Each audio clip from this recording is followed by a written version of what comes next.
सूर्य सासंग जी दोपहर का समय है, तो सासंग सूर्य जो होता है हर घरों में चमकेगा। सासंग सूर्य जो है हर घरों में चमकेगा। अगर सासंग जी छोटा सा कोई लोटा है, छोटा सा कटोरा है, छोटा सा प्लेट है, छोटा सा थाली है, उसमें भी सूर्य चमकेगा। छोटे छोटे जो जीव हैं, कीट पतंगे हैं, उसके भी अंदर परमात्मा व्याप्त है, उसके भी अंदर सासंग जी आत्मा विद्यमान है। ऐसे जो आत्मा सासंग सारे घड़े को भी तोड़ दिया जाए तो सूर्य एक ही है। उसी तरह परमात्मा एक ही है। ये सारे हम लोग घटाकाश हैं, ईश्वर महाकाश है। जैसे सासंग जी महाकाश उसको कहते हैं, सासंग जिसमें पूरा ब्रह्मांड है, और घटाकाश उसको कहते हैं जैसे हम शरीर से हैं, पेड़ से हैं, पौधे से हैं, जीव जंतुओं से घटाकाश है। सासंग जैसे घड़ा है, एक घड़े को घटाकाश कहते हैं, और सारे हजार घड़ों है सासंग जी उसको तोड़ दिया जाए तो सारे घड़े टूट करके महाकाश हो जाता है। उसी तरह आत्मा शरीर को जब छोड़ती है तो सासंग घटाकाश से महाकाश में आ जाती है। लेकिन जिसके जीवन में इस महाकाश का ज्ञान नहीं होता, इस महाकाश का बोध नहीं होता, वो सासंग जी उस महाकाश में नहीं जाता है। वो जाता है तो कहाँ जाता है? अपने जो है सासंग जी कर्मों के प्रारब्धवश हम जैसे कर्म करते हैं उसी तरह का हमारे जीवन में संस्कार बनता है। तो जिस तरह का संस्कार बनता है, अगर अच्छे संस्कार बनेंगे तो हम कुत्ते के योनि में नहीं जाएंगे, अच्छे संस्कार बनेंगे तो सासंग गधा नहीं बनेंगे, गिद्ध नहीं बनेंगे, कुत्ता नहीं बनेंगे, कौवा नहीं बनेंगे। अगर अच्छा संस्कार होगा, अच्छा जीवन होगा तो सासंग फिर मनुष्य का ही शरीर मिलेगा। क्योंकि सासंग जी बार बार बरमाहु हर्ष देव श्रीरंग, सासंग बार बार संतों ने कहा कि भगवान हमको अगर फिर जीवन देना तो अपना भगत बनाना। आए सासंग जी ये भक्ति मार्ग है। सासंग भक्ति करने के नाते सासंग हम सभी लोग जानते हैं, सासंग जी वो समय था कि सासंग जी द्वापर युग, जब सासंग पांचों पांडव जो है सासंग जी जुआ में हार जाते हैं। शकुनी जो है, सासंग शकुनी को हम जानते हैं, महाभारत का जो पात्र है उसमें शकुनी का बहुत बड़ा रोल है। शकुनी जो होता है सासंग जी वो जो है अपने भांजे को बहुत वो जो है इधर उधर भड़काता है, आग लगाता है। सासंग जी एक बार रणनीति करके जो है पांचों पांडवों को जुआ में जीत लिया। जब जुआ में जीत लेता है तो सासंग जी वही सासंग जी जुआ में जब जीत लेता है तो द्रौपदी को बीच सभा में ले आकर के जो है सासंग उसके इज्जत के साथ जो है खिलवाड़ करने लगता है। तो जहाँ पे सासंग जी अर्जुन, भीम, नकुल, सहदेव, युधिष्ठिर, कृपाचार्य, द्रोणाचार्य, तमाम सासंग जी ऐसे ऐसे वीर पराक्रमी योद्धा लोग बैठे हुए थे बीच सभा में, लेकिन वही उसे स्त्री अबला नारी को जो है सासंग नंगा किया जा रहा था। सासंग सबका आश्रय ली, द्रौपदी ने किसी ने नहीं बचाने के लिए सामने आया। सासंग जी अंत में सासंग जी जब देखी कि मेरी आबरू बचने वाली नहीं है तो सासंग जी उन्होंने भगवान का आश्रय लिया। सासंग जी वही द्रौपदी ने सासंग जी अर्जुन को बुलाया, भीम को बुलाया, नकुल को बुलाई, सहदेव को बुलाई, सासंग भीष्म पितामह को बुलाया। सासंग सारे यहाँ पे एक से बढ़कर एक, कृपाचार्य, द्रोणाचार्य, अश्वत्थामा, सारे लोग धर्म के धुरंधा थे। सासंग लोगों कोई आने में अपनी सासंग जी पराक्रम नहीं दिखाया। लेकिन अंत में शासन दुशासन 10,000 हाथियों का बल रखने वाला दुशासन, एक अबला स्त्री के पास कितना पावर होता है।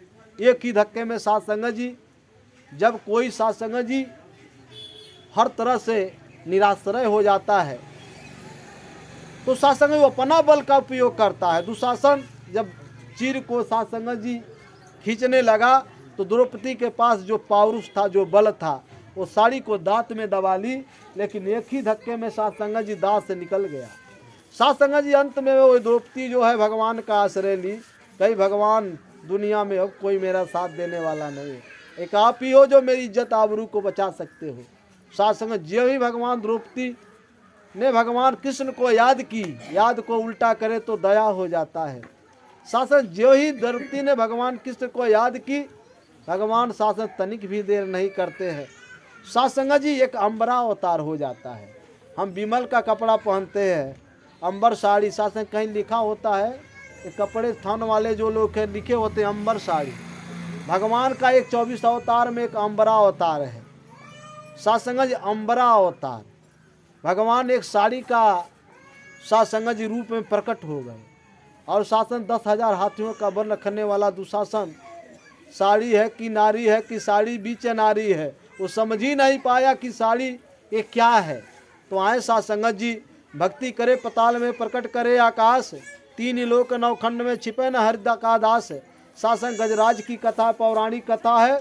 गजराज एक बार गंगा स्नान के लिए जब गया तो साध संगत जी गंगा स्नान के लिए जब गजराज गया तो गजराज जो है साध संगत राजा था, वो गजराज था, बहुत बड़ा पराक्रमी राजा था, बहुत बलवान था।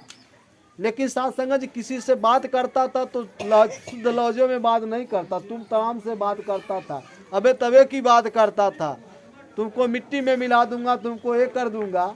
साध संगत लेकिन गंगा स्नान में गया, जब मगरमच्छ उसके पैरों को पकड़ लिया तो साध संगत मगरमच्छ इतना बलवान पानी में होता है कि साध संगत किसी को पाता है तो छोड़ता नहीं है। जब ये गंगे स्नान में जब गया गजराज तो गंगा जी की धार को ही रोक दिया, कहा गंगा तेरे घाट पे आने के लिए मुझे पैदल आना पड़ता है, अब तू इतना दूर नहीं बहेगी, तू मेरे महल के किनारे से बहेगी। साथ में गजराज गंगा की धार को ही मोड़ देता है। गंगा जी कही अरे बेचारी, तुमको इतना भगवान पावर दे दिया, बल दे दिया, तुमको धर्म क्या है अधर्म क्या यही नहीं मालूम। साध संगत जी भगवान की रचना ग्राह के रूप में हुई और ग्राह ने गजराज के पंजों को जो पकड़ करके पानी के तरफ खींचने लगा तो साध संगत जी 36 दिन तक युद्ध हुआ। 36 दिनों तक साध संगत जी युद्ध हुआ ग्राह गजराज का। उस साथ से गंगा जी का पानी मटमैला हो गया। कुछ चरवाहे लोग कहते हैं भाई ये गंगा जी का पानी 15, 16 दिन, 17 दिन, 36 दिन हो गया, ये मटमैला क्यों होके बह रहा है, चलो पता लगाया जाए। भूखों प्यासे गाय भैंस चराते थे। साध संगत जी गंगा जी के किनारे जब जाके देखते हैं कि ग्राह और गजराह का महासंग्राम युद्ध हो रहा है। साध संगत जी जा कर के सूचना दिए गजराज के कि भाई ग्राह और गजराज के बीच में महासंग्राम छिड़ा हुआ है और गजराज जो है पानी की तरफ खींचा जा रहा है और ग्राह खींच रहा है। हम लोगों ने बड़े प्रयास किया बचाने के, बचा नहीं पाए। साथ संग गजराज के नात हित भाई कुटुंब कबीला सभी लोग आए, सूंड से सूंड फंसा करके गजराज को बचाने का प्रयास किए, लेकिन साथ संग कोई सफल नहीं हुआ। 1 दिन बीता, 2 दिन बीता, तमाम राजा थी, उसकी स्त्रियां थी, रानियां थी। 4 दिन के बाद रानी लोग भागने लगी। 10 दिन के बाद भाई भागनाथ हित भागने लगे।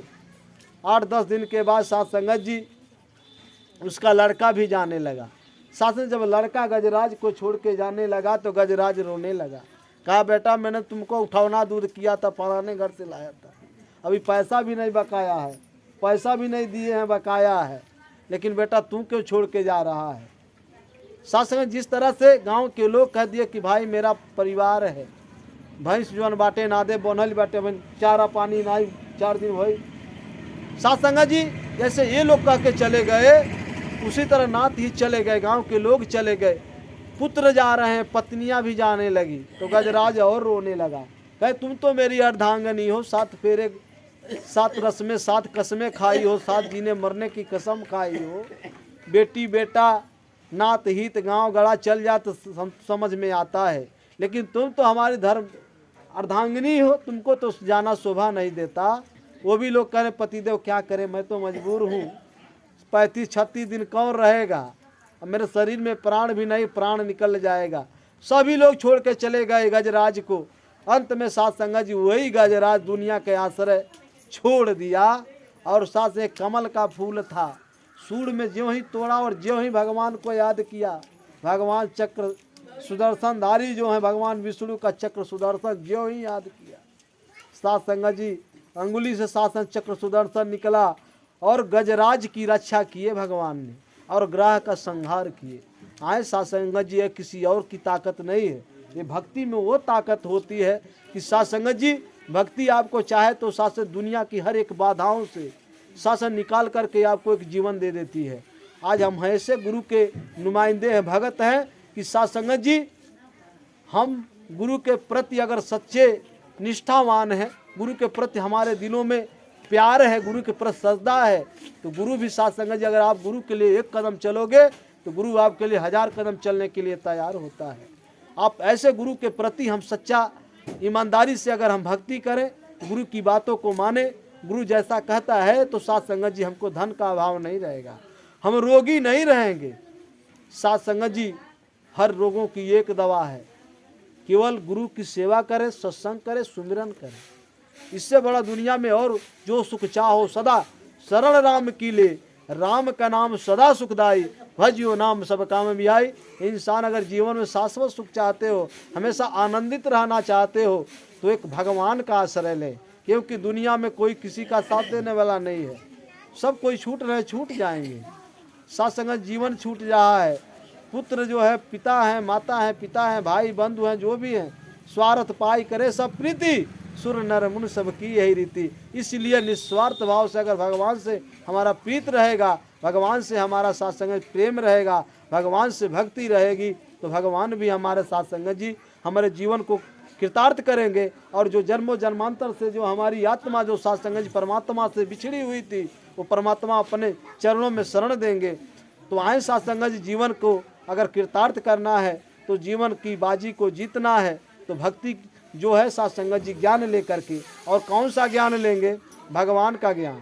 साथ संगत जी जो शिव रात्रि जो है साथ संगत जी, महाकाल रात, दुनिया में तो काल ही रात्रि है, लेकिन वही जगह हुए जो इसको ज्ञान ले लिया, जो भगवान का, जो वही भगवान जो शिव है, शिव का पूजा करते हैं, लेकिन जानकारी नहीं है।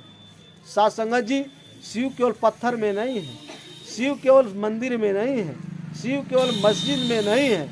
साथ संगत जी भगवान एक जगह बैठे रहेंगे, वहाँ क्या हो रहा तो कौन जानेगा, हमारे अंदर क्या चल रहा है कौन जानेगा, साथ संगत जी कहाँ क्या हो रहा है कौन जानेगा। भगवान को सर्वव्यापी कहा गया है।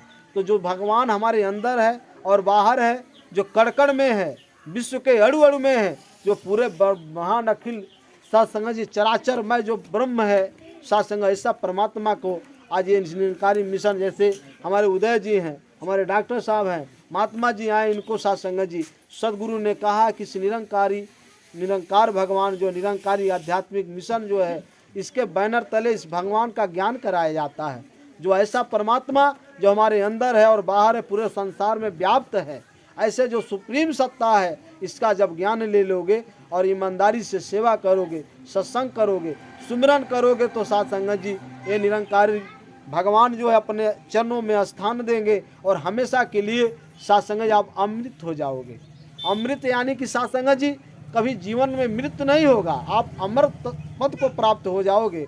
आज साथ संगत जी ना ज़्यादा शब्दों का सहारा नहीं लेगा, एक छोटी सी बात, एक मत्स्य भगवान का जो लीला है साथ संगत जी, मत्स्य पुराण है, उस कहानी को, उस शासन वृत्तांत को शासन रख करके आपसे क्षमा चाहेगा कि साथ संगत जी मत्स्य अवतार की एक घटना है कि साथ संगत जी एक बार की बात है कि साथ संगत जी सत्यव्रत, सतयुग की घटना है। सत्यव्रत जो है राजा हैं, वो साथ संग गंगा स्नान के लिए जब गए, तो साथ संग गंगा स्नान करके जब भगवान सूर्य जी को जो जल तर्पण कर रहे थे, दिया जाता था। अब ये संस्कार, ये शिष्टाचार, सूर्य को रोशनी शासन जल इसलिए दिया जाता है।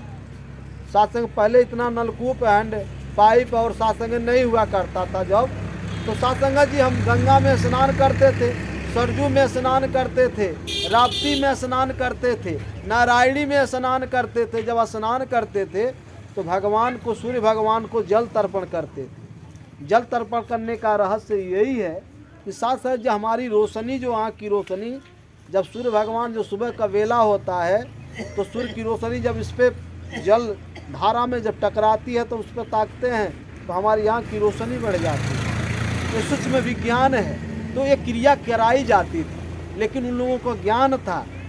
साथ संगत जी आज हम शिव पूजा, तमाम तरह की पूजा, लेकिन ज्ञान नहीं है किस लिए किया जा रहा है।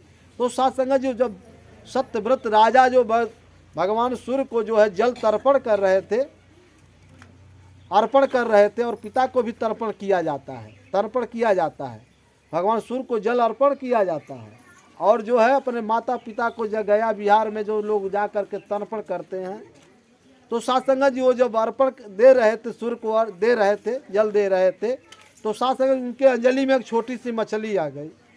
जब अंजलि में छोटी सी मछली आ गई तो साथ संगत उसी में छटपटाने लगी। साथ संगत राजा बड़े साथ संगत जी सत्यकर्मी थे, श्रद्धावान थे, जीव जंतुओं पे दया करते थे, रहम करते थे। मांस मछली खाने वाले आज के राजा महाराजा की तरह नहीं थे। साथ संगत जी सत्यव्रत राजा जब भगवान सूर्य को अंजलि से साथ संगत जी जल दे रहे थे तो अंजलि में एक छोटी सी मछली आ गई और छटपटाने लगी। जब छटपटाने लगी तो धर्मनिष्ठ राजा सत्यव्रत सासों को दया आ जाती है कि छोटी सी मछली मेरे शरण में आई है, मेरी अंजलि में आ गई, तो इसको चलो थोड़ा और गहराइयों में छोड़ दिया जाए। जब छोटी सी मछली को राजा सत्यव्रत गहराइयों में ले जाकर छोड़ने लगते हैं तो छोटी सी मछली कहती है, राजन तो धर्मनिष्ठ राजा हो, तुम महापराक्रमी राजा हो और इस अथाह जल में तुम मुझे छोड़ने के लिए ले जा रहे हो। मैं छोटी सी मछली हूँ, बड़ी बड़ी मछलियां मेरा पीछा करती है, मुझे खा जाएगी। हे राजन मुझे पानी में मत छोड़, मुझे खा जाएगी, मैं मर जाऊंगी। सासंगा जी तो कहती है कि मैं तो आपके पास अपनी रक्षा के लिए आई हूँ और आप मुझे फिर गहराइयों में छोड़ने जा रहे हैं। सासंगा राजा को तरस आ जाती है, दया आ जाती है। वो राजा जो छोटी सी मछली को अपने कमंडल में रख लेते हैं।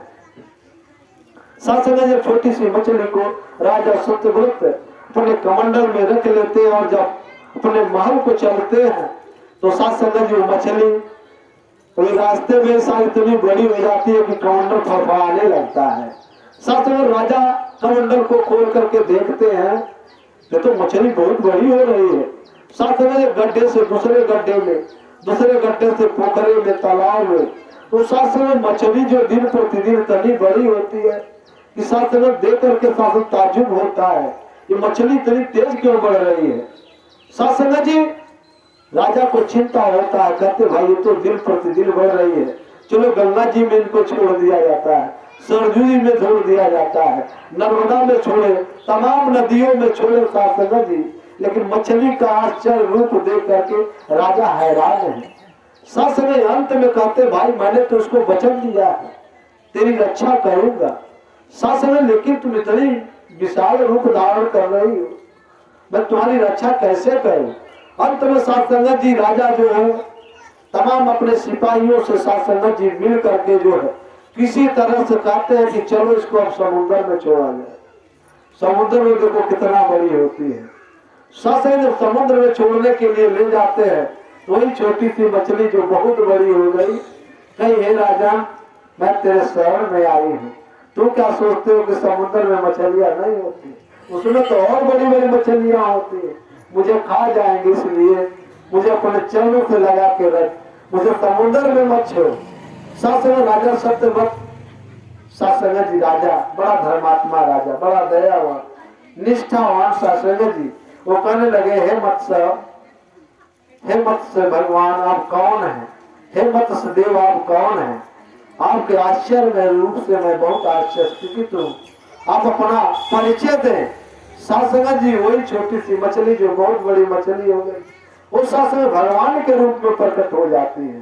कहती है राजन आपकी भक्ति से मैं बड़े प्रसन्न हूँ,